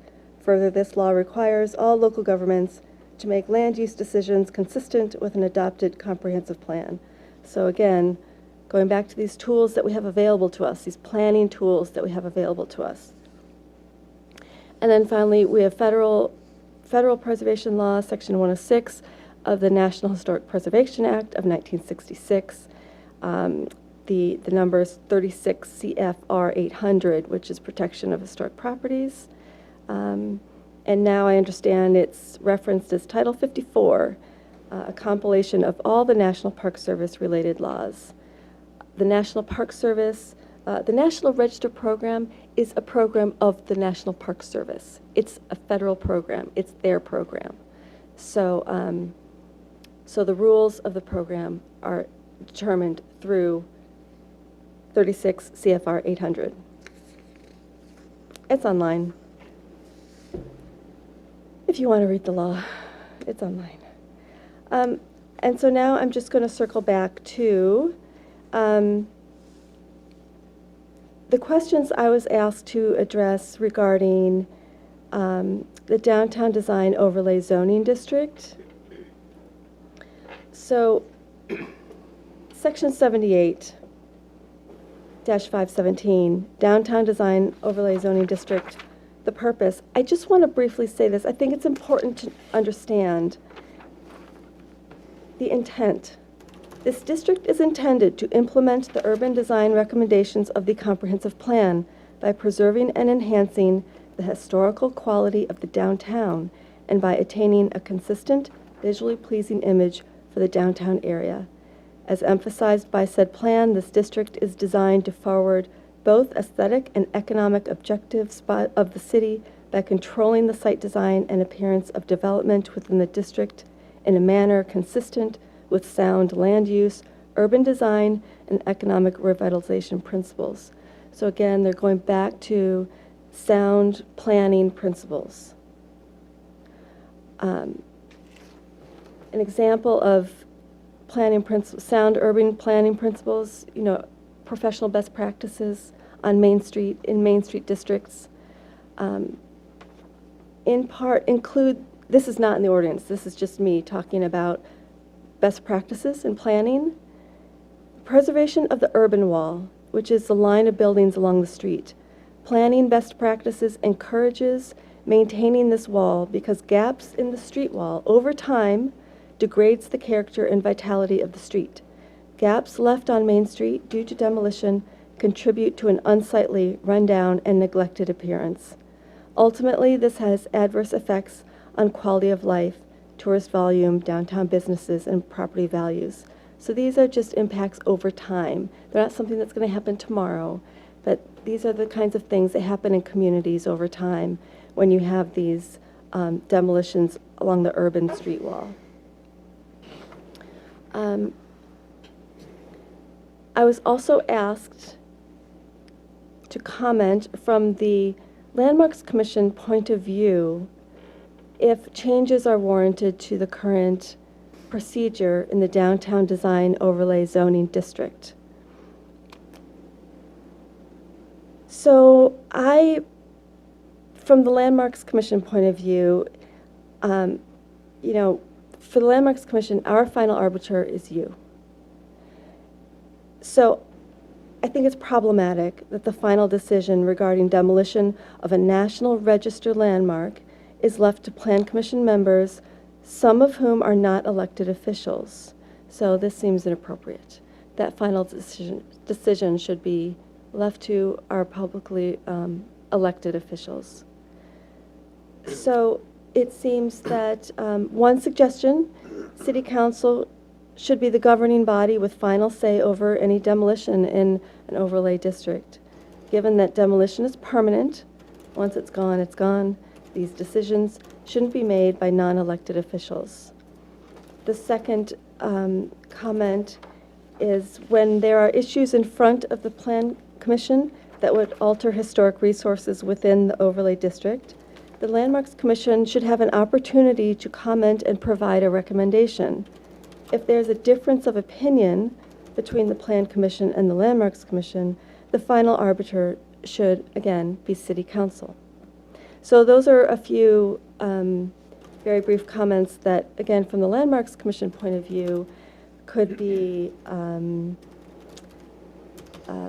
changes to the procedure for how National Register buildings are evaluated in the Downtown Design Overlay Zoning District. All right, thank you. Let's go back to the, Attorney Dragney. Well, we need to deal with the motion, but I just want to make another 2 points. One, I think there's an existing conflict, or at the very least tension, between Chapter 38 and Chapter 78, in that under Chapter 78, the zoning code, when someone would like to or is requesting approval to demolish a building, and that building has been designated as a landmark, which this is not. Chapter 78 says that the Landmarks Commission serves as in an advisory capacity to the Plan Commission, which makes a final decision. That is inconsistent with what Chapter 38 says. So one thing I can tell you is that from the city attorney's standpoint, your ordinance is making life very difficult to try and figure out how to interpret and harmonize what I believe are inconsistent provisions that were the result of not really looking at everything carefully when the drafting was done and then ending up with internal inconsistencies. So right now, we have Chapter 78 saying one thing, which is not the same as what Chapter 38 says. The other comment I want to make is about the notion that this concept of elected officials making the final decision. If that's what the council decides to do, that's fine. But this will be the kind of decision that will have to be made based upon standards that are in the ordinance. The reason for that is to avoid discretionary decisions that are potentially arbitrary and capricious. So theoretically, you should get, I think that the thought about having the elected officials make the decision is that the elected officials are accountable to the public for policy decisions. That's true, and so elected officials should absolutely make policy decisions on making new law. But when you're administering a set of adopted standards about whether to authorize or to issue a permit, that is a different kind of decision where the reason that those decisions are frequently made by non-elected officials is for the very purpose of insulating those decisions from political pressure, so that those decisions are based on the standards in the ordinance and not political considerations. So again, you can give yourself that authority, but be mindful of the need to ultimately base the decision on adopted standards. So the motion, Lana, can you read the motion? Yes. So the motion from Alderman Majewski was to request that the Landmarks Commission develop an ordinance for consideration by the council that would amend existing city ordinances such that no building in a historic district may be demolished without review and recommendation by the Landmarks Commission and a decision by the Common Council based on appropriate and lawful standards. With a second by Engelberger. Is that a fair characterization? I would say, I would add into that, that it be a national register, specify the two different types of districts so that there's no confusion. So the only kind of district I think we're talking about, and I think I need Peggy's help here, is a historic district as listed on the National Register of Historic, can you help me out with that? National Register of Historic Places. Of historic yes. places? Is that what you want? Yes. Okay. So a historic district listed on the National Register of Historic Places. Okay. All right, comments. Alderperson Jensen and then Boersma. Yes, thank you, Anna. Matt, I guess I'm a bit confused by this. Were this enacted, what would be the natural progression of a demolition request then? I mean, it seems like it's, as you stated, we have many layers right now. It seems like we're adding another layer here. So my question is, what would be the progression, and and you mentioned property rights, where do property rights come into play here? So let's take it one at a time. What the ultimate progression would depend on what the final ordinance says. What this motion asks is for an ordinance that would change your existing process. So it wouldn't be necessarily adding a new process on the existing process. It would be, let's change our ordinances so that if you have any building, whether it's been designated as a landmark or not, that's in a historic district listed on the National Register of Historic Places, the idea here is that the new ordinances would say the Landmarks Commission has to look at that, has to make a recommendation, and then that decision then has to come to the council for a final decision, and then there would need to be some standards to guide that decision-making process. So that's how I see the motion. Now, exactly how that new ordinance would, what the ripple effect would be through the existing ordinances in terms of making changes, there would need to be changes in the existing ordinances to kind of create that new structure. And exactly what it would look like, I don't know. But what I just described is my best guess. With respect to property rights, anytime you're dealing with a property owner who's requesting an approval to do something with his or her property, they're entitled to both due process of law and equal protection of the law. So the procedure needs to be fair and impartial, and we need to have standards that are applied by the decision makers that are reasonably related to achieving legitimate governmental objectives. And we can't have purely arbitrary decision making on something like a permit that a property owner is seeking to do something with their property. Now, so exactly what those standards would be would have to be developed. Right now, there are some standards in Chapter 78 that talk about what the Plan Commission is supposed to consider. I'm not sure exactly what Chapter 38 says about those standards, because the one I have, Chapter 38 I have, is a little out of date, apparently. Here's one, read it. This is way too complicated to figure out on the fly, guys. This is. Alderperson Boersma. I was thinking that same thing that you just said, on the fly to change this to a different ordinance, pulling, it seems to me to be pulling the decision totally from planning and putting it in landmarks. And I'm not sure that we should be doing that without some additional scrutiny as to who should have those authorities. And, you know, I reacted initially to my question about what about if the Planning Commission would defer to the City Council, because I think we all are elected. So I'm reacting to that to some extent too. But I think to do it on the fly is not a good thing. No, it's too complicated. We've got a large district of places that we need to be very careful about, and we have citizens who own properties that we need to be very, very careful about. And I would like a lot more scrutiny than just doing it at this city council level right now to make those changes. Thank you. I have Alderpersons Swadley, Engelberger, and Lawrence. Okay, thank you, Your Honor. Well, what I hear from the city attorney is regardless of what we do on this, we need to do some work so the two ordinances we have don't conflict. And I guess my question for the city attorney is, based on what you heard tonight, if this motion passes, will that help resolve those conflicts? I think that would be one objective of the process, which would be to make sure that at the end of the process you have ordinances that are internally consistent, for sure. And then my second question is you know, what would you see your role as being? I mean, the motion says to have the Landmarks Commission draft the ordinance. But I mean, you know, there's some talented people on there, but there's the legal aspect of it that they're going to need some help with. And if we're going to have an ordinance that's going to work, I would think that you'd have to be involved with that. And how many hours do you think this is going to take?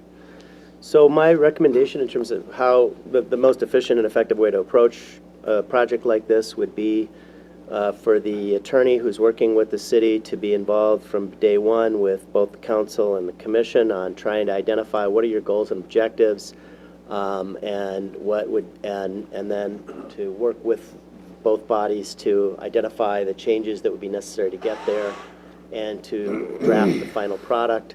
I did something similar to this in another community, working with both their governing body and their Historic Preservation Commission. It was an extensive, lengthy, time-consuming, expensive process. I can't predict today exactly what this is going to look like and how long it would take, but my guess is that, you know, from a legal fee standpoint, you're going to be spending definitely more than $5,000, maybe more than 10 before you're done, to really get through it. Yeah, let me just give you an example of the complexity here. So project review in Chapter 78, that applies not only to demolition, but other kinds of major alterations or things that you might do to a building. So are we going to say that this new process is going to apply to anything that's currently covered by project review under Chapter 78? I mean, the level of complexity here, there's no end to it. I can tell you, in terms of the amount of the work it takes to really get into this and get it done and to get it right, it would be a big project. Bless you. Alderperson Engelberger. Thank you, Your Honor.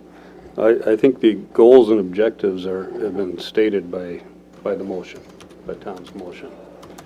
Also, I want to thank Peggy for all the information provided.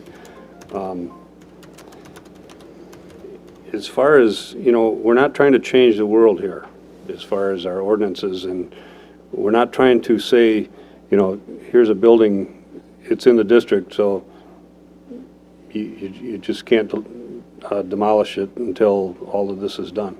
We're talking about historic buildings. Now, there may be a building that's in a historic district, and it may not apply because, or even if it did apply, the landmark should look at it and say, well, this isn't a historic building, so this doesn't apply, so we're going to say, go ahead. That's not what the motion says. The motion The says... motion says to take it back to the committee for recommendation back to the council Can you read the regarding motion again? historic buildings. Never mind, No. never mind. Like I said, we're not trying to change the world here. We're not trying to change our whole process and how we divvy out permits for all construction. We're talking about historic preservation, not other types of construction. So, I think we're getting a little too complicated here. That's fine. And that's my opinion. I mean, I'm not trying to change our whole planning department's way of doing business as far as construction permits. All I'm trying to get at is how do we find a way so, because we've got such a historic nature in this town, so we don't just start demolishing buildings left and right. How do we preserve our national or our historic heritage? Well, here's one... That's what I'm trying to figure out, and I think we're trying to make it too complicated here. Well, if you want a simple solution, what I heard is we already have the process that Alderperson Majewski is looking for with landmarks, buildings that have been designated as landmarks. And so one alternative would be to make sure that you have designated as landmarks the buildings that you want subjected to that process, rather than change the ordinances to say any building, whether it's a landmark or not, in any historic district has to go through this other process. And having drafted these kinds of regulations for historic districts, I wish it were easy. It's just not. I mean, I've been through it, and it's not easy. I just also wanted to point out that there may be inconsistencies in Chapter 78, but it does say 78-517, number 5, designated historic structures and districts and the role of the Landmarks Commission. The Landmarks Commission is charged with recommending historic designation on landmarks, landmark sites, and historic districts within the city to the City Council, as fully described in Chapter 38 of the Municipal Code. The Landmarks Commission shall have regulatory power for locally recognized landmarks. Such landmarks are required to obtain a certificate of appropriateness to make changes to the property. So, it also, so I think that's consistent with the landmarks ordinance. Whether that's inconsistent with other chapters within this same ordinance, that's another question. Just saying that under project review, under Chapter 78, it says if someone's seeking to demolish their building and it's project review, the Landmarks Commission serves in an advisory capacity to the Plan Commission on that. Right. I'm not exactly sure how that Right. fits in with the certificate of appropriateness. Alderperson Lawrence. Yeah, actually, I did want the motion to be reread again, if you don't mind, Lana. Sure. So the motion is to request that the Landmarks Commission develop an ordinance for consideration by the council that would amend existing city ordinances such that no building in a historic district listed on the National Register of Historic Places may be demolished without review and recommendation by Landmarks Commission and a decision by the Common Council based on the appropriate and lawful standards. Well, my only comment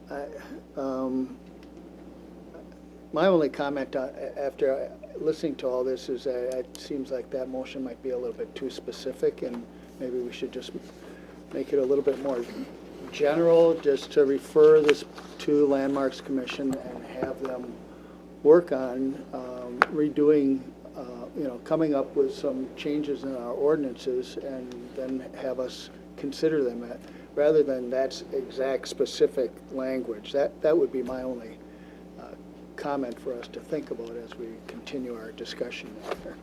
Okay, Alderperson Kittleson, then Hey. Jensen. Do have a question for the city attorney on this. Listening to all the discussions, and you were kind of going to give the authority to the landmarks, if I understood this correctly. But how would the landmarks be able to tell those property owners that this is going to be labeled as historic? I mean, you can't force that onto those people. Well, I'm not certain what the process is for designating a building as a landmark. Does the Landmarks Commission have the authority to make that designation, or is that a recommendation to the council, or do you know? Local landmark designation does not require owner consent. So that's your So answer. a local landmark must meet criteria, eligibility criteria, which is outlined in the ordinance.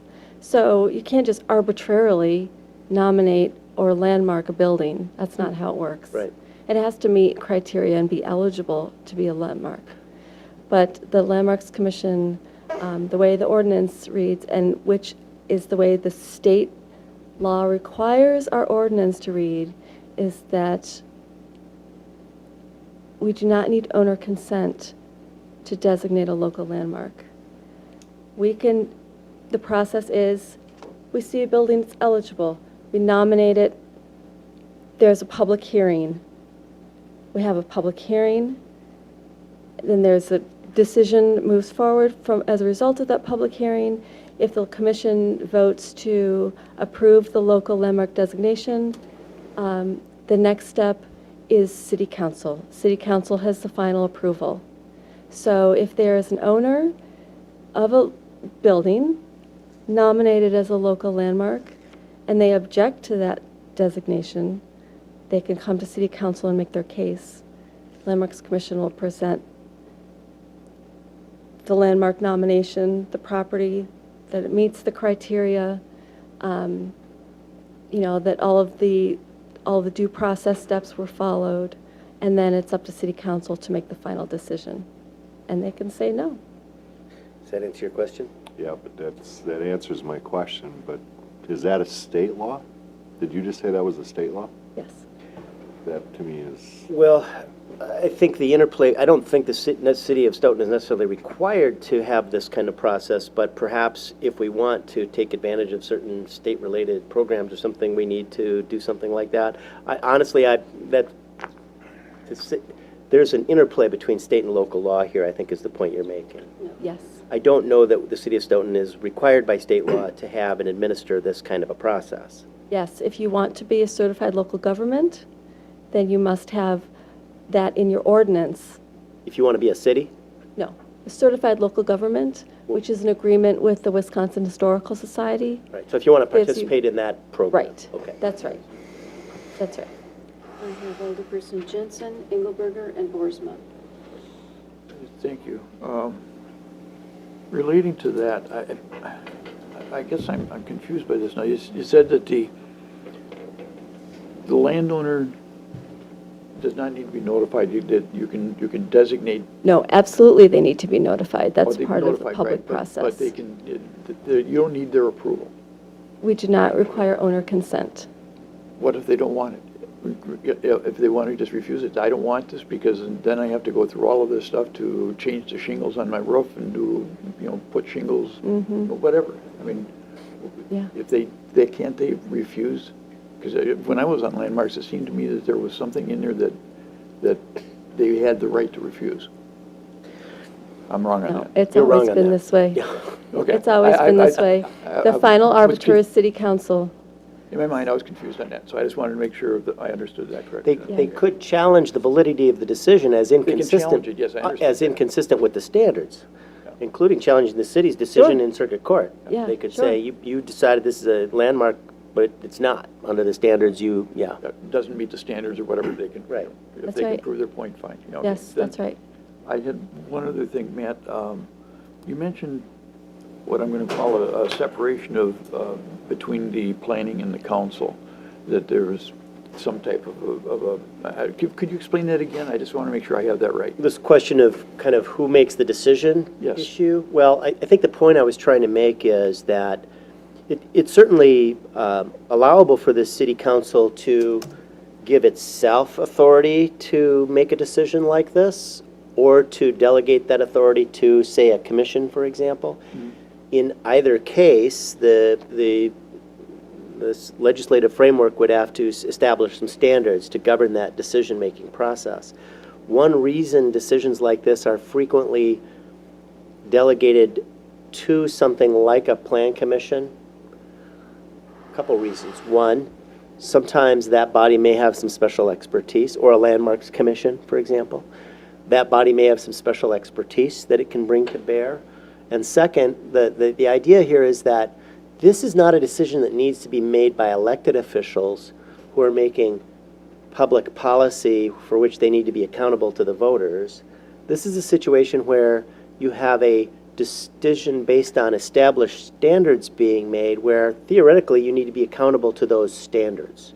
Okay, so, and sometimes it makes sense for those decisions to be delegated to a commission that can be entrusted with and maybe should have the expertise to administer those kinds of regulations. So, again, it's not that you can't retain or decide that the city council would make the decision, but in many cases, there are reasons to not do it that way.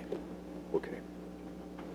And the reason to do it that way is that oftentimes commissions maybe don't have the expertise. And so it's an extra layer of protection for property owners to know that they can make a case to their elected officials if they believe that the commission has made an inappropriate decision. So it's an extra layer of protection for property owners. There's no reason for them to not have some appeal, some way to appeal. Thank you, thank you. I have Alderperson Engelberger, Boersma, and Lawrence. Thank you, Your Honor. Just 2 points. One, on Matt's point with regard to whoever makes the decision, whether it's elected officials or the Plan Commission. I'm on the Plan Commission, and I recall when we were discussing this last week, or the week before, whenever it was, with this situation we were talking about, I don't know that the Plan Commission was actually looking at a set of criteria, and we should be. I don't recall that we were. Rodney, maybe you could say if we were or weren't, but I don't know that we were looking at a set of criteria. Oh, So that's my point there. Whoever does it, they Before you go on, got to be Michael. looking at that criteria. Before you go on, I'm going to have Rodney. But I think Attorney Dragney's letter highlights the criteria that we'd have to be reviewing. Yeah, and I don't know that we were doing that at They the weren't Plan discussing those Commission. specifically, Right, certainly not. Right. And the other point I would just want to make was Dennis made a point of, questioning how do you know it's a designated or a historic building? Well, there's 2 different things, in my opinion. One is the local landmark status, which is governed by the Local Landmarks Commission, and the other is whether it's on the National Historic Register or not. I believe, or I thought I understood that this particular building, 315 East Main, is on the National Register, I believe. Isn't Well, that the here's my case? understanding of that, and maybe Peggy can help with this. So my understanding is that the building is in a historic district, and the building itself has not been designated as a historic structure per se that's listed on the National Register, but it's deemed to be a building that, what is the language, contributes to the historic district? So the building is a contributing resource in the Main Street National Register Historic District. As a contributing resource, it is listed in the National Register of Historic Places. It's either listed or it's not. There's nothing in between. Is there a historic National Register category for buildings that are themselves specifically designated as historic structures? Individually listed? Yes.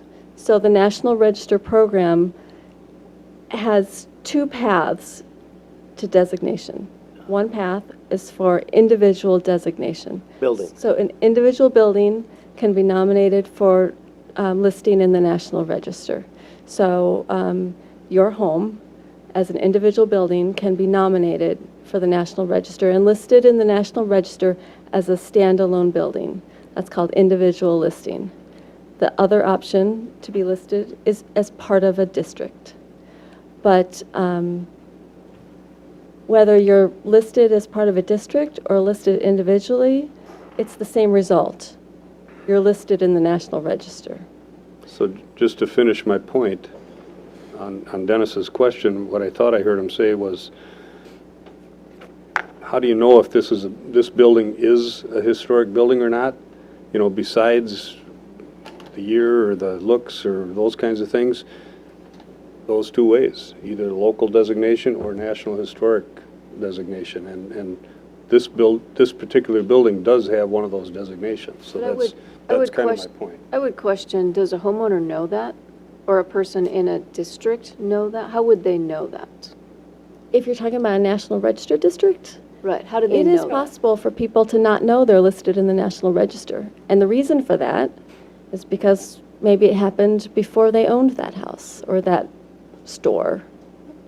And the other reason, the other reason is because National Register is not a regulatory program, there are no restrictions to private property owners. So when they want to make a change to their house, they want to build an addition, they want to replace the roof, there are no restrictions to private property owners on what they can do with a building that's listed in the National Register. So they never have to, come to the Historical Society, for example, for approval for their permit. So they just go along with life as they normally do. They may not know that their building is listed in the National Register. So that does happen. But again, it's because it's not a regulatory program. It's an honorific program. I have Boersma, Lawrence, and Kittleson. Alderperson Boersma. Just once again, I'm going to vote against the motion, just because I think it's a bit premature. And I think we're doing this on the fly, and I don't like that process of doing something in City Council on the fly. And then the second one is, I guess I would ask a question, maybe this is an unfair question, but I would ask a question of you, whether or not you think that this building, if you know enough about it, would warrant listing as a historic building. As a local landmark? Bless you. Do you think it would meet the qualifications for being designated as a local landmark? I don't know, because I haven't made that evaluation. I would have to look at the building, its history, and evaluate it against the criteria. And I haven't done that. Okay. So I really can't answer your question. That's why I said it may be an unfair question, but it's an important question, though, because I think there are some places in a district that may not meet that qualification. So it seems to me that would give the owner a better chance of, even if it's in a historic district, by saying it's just not even close to being a landmark. A historic preservation building itself. So I guess that would sort of make me very, very concerned about tearing one down if it met the qualifications. But again, we don't know that, and that confuses me. And voting positive for Tom's motion, I think is premature. I'm not sure where that leaves us, but I'm just not prepared to vote on something that was just raised tonight. Thank you. Alderperson Lawrence.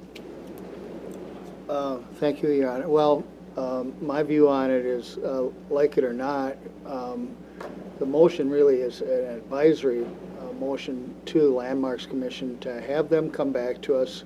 We get to vote on whether or not we like the results of their work later on this ordinance. So, sorry, it seems like we've been making sausage here now for the last hour or so, and I think we should just vote on it and get on with it. So I'm going to call the question. Second. There's a motion by Alderperson Lawrence, second by Jensen to call the question. It's to close debate.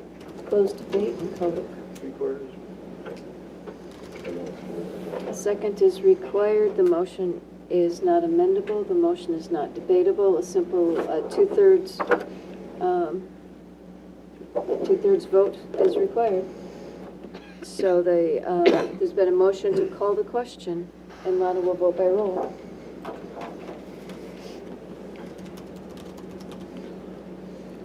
Hirsch.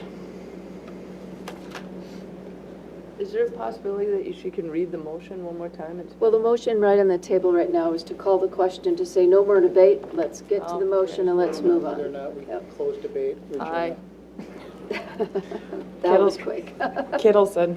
I got a question for, can I vote on this? I mean. Yes, this is really- you don't have a conflict on this issue. Okay. No. Swadley. Aye. Boersma. Aye. Johnson. Aye. Lawrence. Aye. Mieski. Aye. Engelberger. Aye. Jensen. Aye. O'Connor. No. Bartlett. Aye. Motion carried on a vote of 9-2. So does that end debate and we go straight to the motion, is my understanding? Yes. Okay. Sorry. Now we go straight to the motion and vote on that. May I ask a question? I didn't help you. Excuse me. So we're voting on that this motion is going to go back to the landmarks. Lana's going to read the motion for us one more time. read the motion. Yep. Sure. So the motion that I have made by Alderperson Mieski is to request that the Landmarks Commission develop an ordinance for consideration by the council that would amend existing city ordinances such that no building in a historic district listed on the National Register of Historic Places may be demolished without review and recommendation by Landmarks Commission and a decision by the Common Council based on appropriate and lawful standards. With a second by Engelberger. Sounds beautiful. That's the question. We'll vote by roll. Kittleson. No. Swadley. Aye. Boersma. No. Johnson. Aye. Lawrence. Aye. Mieski. Aye. Engelberger. Aye. Jensen. Aye. O'Connor. Aye. Bartlett. Aye. Hirsch. No. Motion carried on a vote of 8-3. All right. That moves us along to agenda item number 12. Excuse me? The question of moratorium. Oh, Matt? So what would your motion be? That until such ordinance is modified, that no demolition take place until, in historic districts, until such point where the ordinance is reviewed and passed is passed or rejected. So one concern I have is that I think that's kind of outside the agenda that's really we have for tonight. So my suggestion would be twofold. One, if you'd like that moratorium considered, it should be on the next agenda. And second, the council should decide whether it wants legal advice about whether that kind of moratorium is allowable, because it might not be. Okay. Agenda item 12, discussion and possible action regarding the City of Stoughton Department Head hiring policy. And this was placed on the agenda due to the request by Council President Swadley. Council President Swadley. Thank you, Your Honor. I had asked for this to be put on the agenda. As you know, recently we've had 2 department head positions become available in Stoughton, Finance Director position at Utilities and the Finance Director position. Utilities wasn't a department head. Oh, I'm sorry. Just so you know that. Yep. Finance Director position at Utilities and a department head position at the city. And I received some feedback amongst multiple council members about the policy and the process when we're filling these positions.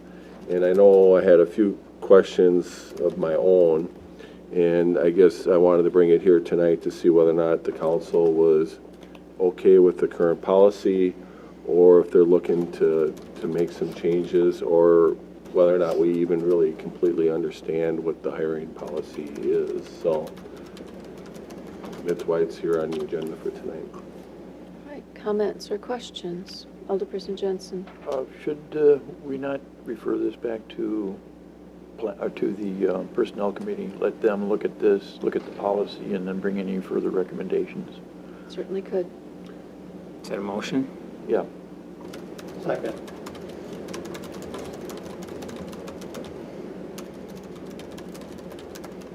There's been a motion by Jensen, second by Boersma,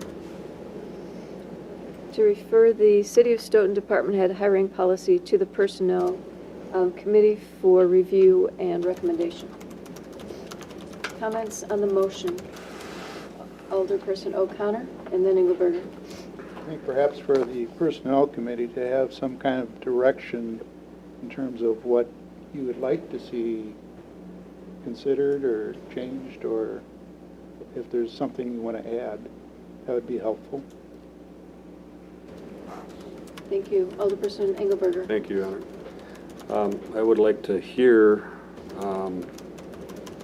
what the policies are currently and how the two specific situations have been handled so far and how that relates to what the committee would do if this motion was passed. Well, the policy's in your packet. Well, one of them is. I saw a policy there for department heads. I didn't see one for the other Okay, situation. there was only the request I for only department head requested policy. for department so that's heads. what was put in That there. was my error. I guess I thought Well, I that. mean, my understanding is the utilities is in the process of hiring somebody, but that's not a department head position. No, it's not. No, So it's not. what's the policy there? That wasn't brought to you tonight. The request was the department head hiring policy. Well, that's a question that I have. Mhm. We could certainly refer that to Plan Commission, well, probably not, to Personnel Committee, and then certainly get your questions to Alderperson O'Connor or send them to HR Director Gillingham, and we can address those at the Okay, Personnel Committee. if but I you'd guess like. that doesn't answer my question of how this affects what's in process right now. Yeah, the finance director at Utilities has been hired. And the applications for, or the, what do I want to say, the finance director for the city of Stoughton, that position description, as well as I think this policy, was reviewed at the last personnel committee meeting, where they discussed options or concerns that alders had expressed, and then made the motion to proceed with posting as is at this time. So we've received, I don't remember how many applications we've received at this time for an initial review. That's But where we are is in that process. Is that in conformance with the policy? The policy says when a department head position is vacant, the mayor shall inform the personnel committee and council to seek approval to fill the position. That was the first part. And has that been done? We talked at council about the vacancy. I mean, Lori was here when we announced her resignation. Called a personnel committee meeting and spoke to them about the vacancy, as well as the review of the position description, and the motion at that point was to move forward. The council made a motion to that effect? No, personnel. So you're Well, right, that didn't come to back me, to that's- council. That was a, Yeah, in my opinion, that's outside of the scope of what the policy says. I can tell you past practice is that unless there's a change in a position description, that position goes ahead, that position is posted. So past practice trumps policy then, I'm or simply what? telling you what the policy, or what the practice But is. I'm asking the question. Okay. Alderperson Lawrence. Yeah, thank you, Your Honor. Yeah, I'm not really sure. Well, this is being referred back to personnel, correct? That's the motion? That's the motion. And what is it exactly that we are looking at? What part of the policy is it that you want us to look at? Can anybody Okay, Alderperson Lawrence. help the committee out a little bit on that? Yep, Alderperson Lawrence, and then I've got Bartlett and Hirsch. You want me or Paul? I'm sorry, I'm pointing to You're you, looking at Alderperson Paul. Lawrence, that one. Okay, so basically, what I'm looking for is some clarification. The first sentence, is, the mayor shall inform the personnel committee and the council to seek approval to fill the position. So, from what I understand, what's supposed to happen is that the personnel and the council are supposed to take a vote before the position is posted. You're right. And I wasn't sure about that when I requested this to be put on the agenda. So I think we already have clarification on that. Why that didn't happen, I don't know, and, I was just saying, we followed past practice, and that's why that okay. didn't happen. So I'm looking for some measures that may help so that won't occur again. And some of them might be something to put in there as far as some language. One of the things, let me go back, one of the things that's not in there that I thought was in there was when there's a new job description, that the job description needs to be approved by personnel and council. I don't really see that in there, but it might be kind of commingled into number 2 when it starts out by talking about new positions. So what I like to see the personnel committee do is to split that up. Creating a new position is one paragraph, replacing an existing position is another paragraph, changing the job description means this, not changing the job description means that. It's not very clear if you read the policy what the procedure should be, and I was confused just by reading it. So those are a couple suggestions. And then to make sure any job descriptions that are changed to, receive personnel and council approval. The number 7 in there talks about, at least for department heads, and I'm not sure what it is on the other one, we'll have to look at that, once the top applicant has been offered the position, that it does need council approval, and I think that's pretty clear. Yeah. We're not at that point yet with this position. When we look at the other job description for non-department heads, we'll see whether or not that's in there and whether or not the council wants that in there. So basically what I was trying to do is bring it in here because people did contact me, talk about what the concerns are about the current policy, how it's implemented, what needs to be clarified or changed, and then send it back to personnel, which I think is the appropriate motion. Alderperson Bartlett. I was one of the people who brought up a concern about this, and I was concerned about the other position that went for hire in the utilities. It was my understanding, and I don't know if that's correct or not, that changes to positions have to go through the appropriate committees and finally be approved by the Common Council. I guess I'd like to see it on the next agenda to see what that exact process is, because that finance director for the utilities went out with a change in position description that didn't go through the utilities committee or the personnel committee or the council. And I'd just like to have clarification on if that's a requirement or not. Thank you. Alderperson Hirsch. The part that I'm would like to see kind of added, and I don't know how to actually word it, this policy is, I think one of the concerns I had about the finance director being posted, because it was a dual position, finance director and economic development person, and through our whole budgetary process, there was long discussions through all the council that we really wanted a separate economic development person. And I think why we're upset about this is that it was a time that we could have split them apart and actually got what the council wanted.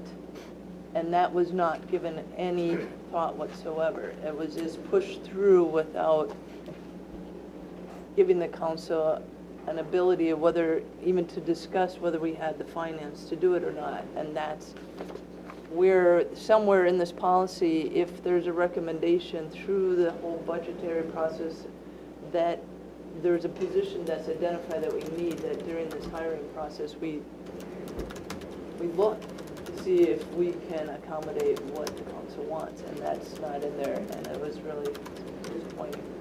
I'd like to have the Personnel Committee speak to that question. If I want to talk about this. whomever may, but I'm going to have the chair speak to that if you Well, would. we did have a discussion about that, and the discussion was, who are we going to attract as a finance director?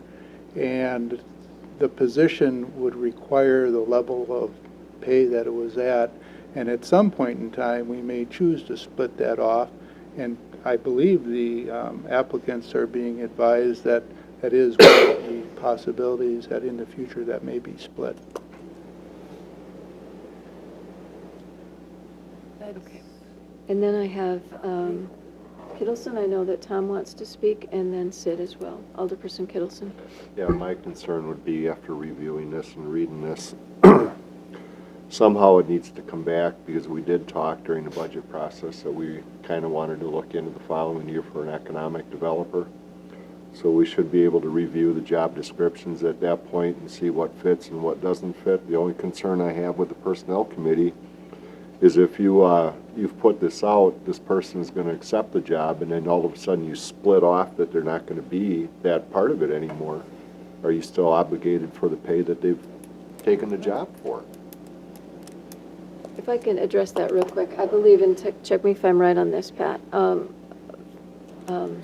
HR Director Gillingham did check in with Springstead, and the comment was that there wouldn't be a salary change in the finance director position, because every finance director has to be knowledgeable in these days of TIF and other types of economic development tools. They're not the marketing type of economic development director, but they have to be knowledgeable of some economic development tools. That right there would be why you'd have to have that in the job description, that this is what you have to have knowledge for. So I think it's very important, the job descriptions, when a person leaves, we rehire. Job descriptions come back and they be evaluated for what it really fills and doesn't fill. Okay. Alderperson Mayeski, and then Boersma. Okay, I've heard three things. Alderman Swadley wants to see job descriptions go before the council. How many positions are there in this community, in this city? They are changed every month, a certain number of them. If you want to micromanage them, the council, you want to sit here until 11 o'clock at night every night, go for it. I don't think that's the reason there is a personnel committee, for us to go through those types of descriptions and have those discussions. We do bring them to you when they're fully discussed and they've been developed. Second, personnel approval of a financial position that was discussed. Alderman Hirsch said it wasn't. I find that offensive. I think the Personnel Committee does have knowledge of what's going on, and they do discuss things. They don't just give a offhanded, okay, well, we'll just move on from here. One of the other reasons was for expediency. We are now paying somebody $20,000 as a consultant to take care of some of the financial director positions tasks, because we don't have a financial director. We could sit around for another 6 or 7 months and punch around a job description so that we could add another $60,000 onto it or so, but we didn't. We also discussed the fact that in that job description that was put out, that we would specifically tell each and every candidate that portions would be peeled off for an economics development director position. So we did do our due diligence. That was done. And third, economic development director, the split, if it does happen, that's the money that's necessary for that, we have to find it. The fact of the matter is, financial directors are very marketable, and we are not going to be slicing off a few of the tasks and dropping the wage, because it's not going to happen. We won't find a qualified candidate. but the candidates that we do talk to will be fully aware that some of their duties may change. Won't mean that their salary will change, but some of their duties may change. Thank you. Thank you. Alderperson Bartlett. Just in response to Alderman Majeski's statement there, I guess I'm a little confused about what the process is, because we held meetings over the holidays specifically to approve position changes that AJ requested, because she wasn't able to post them until they were approved by the Personnel Committee and by the Common Council. So I guess that goes back to just what authority do department heads? Can they change those position descriptions at any point when they want? I guess I would just like to have some kind of make sure those go to appropriate committees, and just to follow up on what that procedure is. 'Cause I think they need to have some kind of review and oversight for those changes when they're done. Thank you. Alderperson Swedley. Okay, thank you again, Mayor. So what I requested for tonight was strictly department heads. You know, if there's an existing position that's an hourly position, maybe it's a seasonal position, and the job description hasn't changed, I don't feel necessary for the council to look at that. That would be micromanaging, so I agree with that. But I'm specifically talking about department head positions. These are, our highest salaried, highest responsibility positions. And anytime they come up, I think automatically it's a good time to review the job description. I did review the job description for the finance director. I think there was really only 2 catch-all sentences in there about the economic development portion of the job, which I felt was insufficient if that's what you're going to expect that person to do. You could have a separate job description just for the financial aspects of the economic development, of the expectations of dealing with TIF or RDA or anything else, not to mention the marketing positions. So I think that portion of the job description alone should have been reviewed and updated, because things have changed in the last several years, especially regarding the use of TIF. And so I think it should just be automatically. I understand the expediency issue. I would just soon get it right. The money that we're paying the consultant is money that would have been paid if the previous finance director would still be here. I asked that question earlier tonight at finance. That money's a wash, so it's not like we're going to spend any more money. We're going to have less staffing here because the hourly rate's going to be higher for the consultant, but we're not going to, it's going to be a net zero as far as the dollars, so we just won't be getting as many hours out of them. And fortunately, other members of staff are willing to step up and fill them gaps, and I appreciate that. So, as I mentioned earlier, I don't think the policy needs an overhaul. I think it just needs some clarifications and some things in there. So if a position becomes available, first thing, job description review automatically done. If it's a department head, that review is done.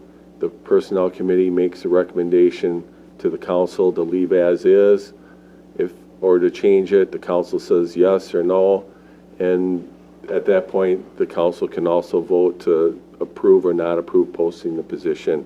If we have to call a special meeting, so be it. We've had so many meetings lately anyway, we could have easily had that vote either at a council meeting or at a committee of the whole meeting, so it's not like this group is never together to have another vote. So the expediency issue is, I understand it. We all want to work efficiently, but we're representing, the taxpayers, and we want to make sure we get it right, not only for us, but for the person that ultimately accepts the position. It's only fair that we've done our work ahead of time, so when they come in there, there's clear expectations, and it doesn't look like we're changing things as we go here. We have a plan. Yeah, we're going to ask for some flexibility, but this is the basic job description. So I think if personnel should be able to take the existing policy and do their magic on it and bring it back, and hopefully we'll have it in front of us, and hopefully we won't need it for a while, because that'll mean that we haven't had to replace any more department heads.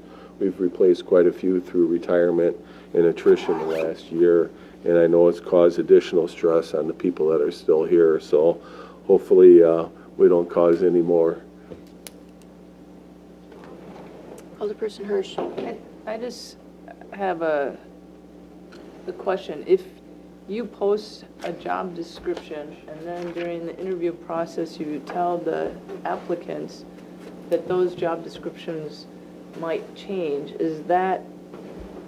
how is that legal? I mean, if we hire them based on these job descriptions, I mean, I guess if I was applying for a job and you think that this is what the job's going to entail and you come into an interview and like, oh, well, you know, we might be changing that in a year, that just seems like we didn't do a good job up I front. think that all job descriptions can be changed at any time, and I'm going to look, I know Matt's not a labor attorney, but That's my understanding with respect to all employees who are not governed by collective bargaining laws. I mean, if you're a member of a bargaining agreement, then there are some elements of your terms of employment that have to be negotiated, but for these department head positions, no, the city council retains the authority to modify their position descriptions. They don't have a right to those not changing. Okay. okay. Further comments? Otherwise, personnel has some direction. Is that, you good? All right. Is there a motion or no? Yeah, there was. What is the motion? The motion was to refer the City of Stoughton Department Head hiring policy to the Personnel Committee for review and recommendation to the council. And that was a motion by Alderperson Jensen, second by Alderperson Boersma. Yeah. Further comments? Okay, all those in favor, aye? Aye. Opposed, no? That motion carries. Okay, the council may convene. Oops, I'm sorry. This is a request by Alderperson Lawrence. Yep, I'll thank let you, him Your say Honor. those words. Your Honor, I'd like to move that we go into closed session per agenda item number 13. The council may convene in closed session pursuant to Wisconsin State Statute 19.85, Parent 1, Parent E, to consider the acquisition of property located at 306th Street, Stoughton, Wisconsin. I second that motion. There's a motion by Lawrence, second by Boersma. We'll vote by roll call. Swadley. Aye. Boersma. Aye. Johnson. Aye. Lawrence. Aye. Majewski. Aye. Engelberger. Aye. Jensen. Aye. O'Connor. Aye. Bartlett. Aye. Hirsch. Aye. Kittleson. Aye. Motion carries 11-0.